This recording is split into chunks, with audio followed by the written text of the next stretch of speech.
et à toutes à cette présentation du rapport annuel de la Corporation de développement économique de Victoriaville et sa région, le rapport annuel de l'année 2020. Je suis Suzy Larrivée, agente aux communications.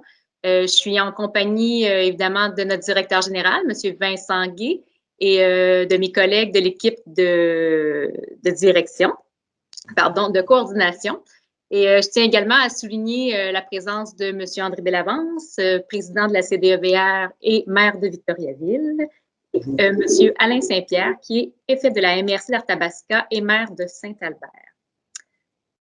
Donc, aujourd'hui, on vous présente le rapport d'une année qui a été, ma foi, peu banale.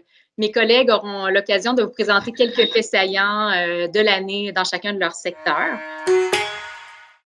L'année, comme tu viens de le dire, Suzy, a été particulière. Au nom des membres du conseil d'administration, j'ai donc le plaisir de participer à la présentation de ce rapport annuel 2020 de la CDEVR.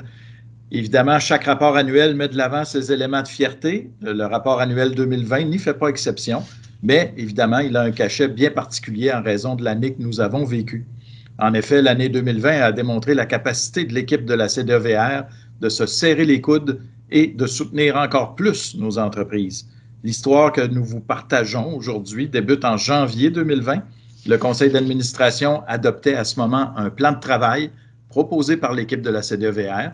Chacun des secteurs souhaitait poursuivre des objectifs ambitieux visant à assurer un développement économique harmonieux de notre belle région. Cependant, tout le monde a été bouleversé, quand je dis tout le monde, c'est tout le monde, par une pandémie. Il fut impératif à ce moment-là de se repositionner pour soutenir notre économie locale et régionale. Animé par le désir de poursuivre le développement économique de notre région, le conseil d'administration s'est donc repositionné, comme je l'ai dit, avec l'arrivée de la pandémie pour soutenir l'économie qui a vécu son lot d'écueils et de ralentissements. La CDEVR a administré les différents programmes d'aide gouvernementaux, soit le programme d'aide d'urgence aux petites et moyennes entreprises, aide aux entreprises en région en alerte maximale, et qui fait partie du même programme, et toute la panoplie d'aides aussi qui était disponible de la part des divers paliers de gouvernement. La collaboration qui caractérise si bien notre région a été profitable pour arrimer les différents programmes visant à soutenir les entreprises. Au terme de cette année 2020, près de 2,3 millions de dollars en subventions ont ainsi été accordés aux entreprises par la corporation au nom du gouvernement. Nous croyons avec la pandémie, on croyait en fait que la mobilité de la main-d'œuvre des secteurs fermés allait pouvoir venir combler cette pénurie-là dans le secteur industriel et finalement, ça n'a pas été le cas. Cette pénurie-là, on le sait, là, le taux d'emploi était extrêmement élevé. Donc, la pénurie a seulement été accentuée par le phénomène. Donc, nous, on a décidé, dans le fond, de trouver de nouvelles stratégies pour accueillir la main-d'œuvre nouvelle chez nous, étant donné que les frontières, en plus, à l'international, étaient fermées pour l'immigration en tant que travailleurs. Donc, on a décidé d'agir avec une forme de régionalisation, donc d'aller chercher de la main-d'œuvre immigrante qui était déjà en territoire montréalais, par exemple, pour les amener ici. Donc, des actions ont été faites directement auprès des entreprises qui avaient des besoins. Et leurs besoins, entendez-le, ils ont été comblés. Donc, on est extrêmement fiers de ça. Par la suite, un de nos objectifs plan d'affaires, c'est vraiment d'appuyer les industriels dans leur performance par l'ajout de nouvelles technologies, par exemple, donc les informer, les outiller, les accompagner. Et en ce sens-là, on a été très proche du comité de performance industrielle qui offre des services à nos entrepreneurs gratuits. Donc, on a été la porte d'entrée pour cette belle gang-là qui aide nos industriels. On a répondu encore là à des besoins qui ont porté fruit, qui ont eu des retombées. Donc, on est extrêmement content. Je termine en vous parlant de la zone d'innovation, le terreau qui a été lancé la semaine dernière. On ne peut pas le passer sous silence. Donc, l'année 2020, ça a été pour cette zone d'innovation-là tout le travail de fond qui a été fait, tout le montage de l'armature du projet avec notre collègue Nicolas Fecteau. Alors, plein d'industriels ont été mis à profit dans ce projet-là également. Puis, on est aussi extrêmement fiers de toute la tournure que prend ce projet grandiose-là. De notre côté, évidemment, il y a eu énormément de demandes de notre côté. Habituellement, bon an, mal an, on accompagne environ une cinquantaine d'entreprises, un peu plus de 50 chez nous, dans le secteur des commerces et des services, pour toutes sortes de besoins, du financement, de la rédaction de plans d'affaires, recherche de partenariat. On veut un local où s'établir. Cette année, c'est 102 accompagnements. Et là, je ne parle pas de l'accompagnement qu'on a fait dans les programmes d'aide pour le fonds d'urgence, par exemple. Alors, il faut savoir que dans le programme d'aide pour le fonds d'urgence, c'est plus de 80% des dossiers qui ont été déposés, qui ont été demandés, qui venaient du secteur des commerces et des services. Alors, c'était une année dans laquelle il y a eu énormément à faire pour accompagner les gens d'affaires. Évidemment, ils ont mis en place, les entrepreneurs ont mis en place, des nouvelles façons de faire. Ils ont revu leur plan d'affaires. Et là, des projets de vente en ligne. Vente en ligne sur Facebook, vente en ligne sur évidemment, des plateformes, des vitrines, par exemple, comme le panier bleu. On a vu arriver la livraison de produits à la maison, la cueillette en magasin, de la vente sur rendez-vous. Alors, planifier, offrir aux clients de venir à telle heure pour qu'il y ait moins de gens autour, pour que ce soit sécuritaire pour eux. Alors, il y a eu toutes sortes de choses qui ont été mises en place là, pour assurer la continuité des opérations au fil des mois.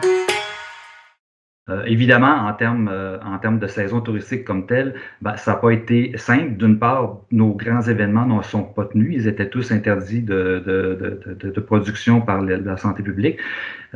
Mais on a quand même fait des campagnes qui visaient davantage les clientèles limitrophes, donc les principales régions qui nous entourent. Et ce qu'on a vu dans l'ensemble des activités qui ont été faites, la crise a tapé de manière très inégale en fonction des différents secteurs. Évidemment, ça a été catastrophique pour les hôtels et ça l'est encore. Par contre, les terrains de camping, dès qu'ils ont eu l'autorisation de tomber en opération, ont connu un achalandage qui était vraiment très appréciable et très bonne saison. Même chose au niveau des terrains, pas des terrains de camping, mais des chalets. Au niveau de la location des chalets, il y avait beaucoup d'angoisse au début parce qu'ils ont eu l'autorisation beaucoup plus tard que les terrains de camping de tomber en opération, mais dès que l'interdiction a été levée, on a vu une fréquentation puis un taux d'occupation dans ce secteur-là qui a été remarquable aussi, là. Évidemment, nos entreprises agro ont très bien bénéficié. Il y a eu un coup de cœur sur l'ensemble du territoire québécois pour l'approvisionnement de proximité. Donc, ça a permis pour la grande majorité d'avoir des saisons extrêmement intéressantes aussi. Et ça a permis aussi, du fait qu'on travaillait davantage la clientèle de proximité, mais on a aussi beaucoup plus travaillé notre clientèle locale. Et ça, je crois que c'est un point intéressant. Il y a beaucoup de nos concitoyens qui sont devenus des consommateurs de produits touristiques de chez eux. Et ça aussi, on espère beaucoup que cette habitude-là va se perpétuer dans le temps. On est assez confiant que les gens ont pu retomber en amour avec leur territoire, puis y a raison d'ailleurs.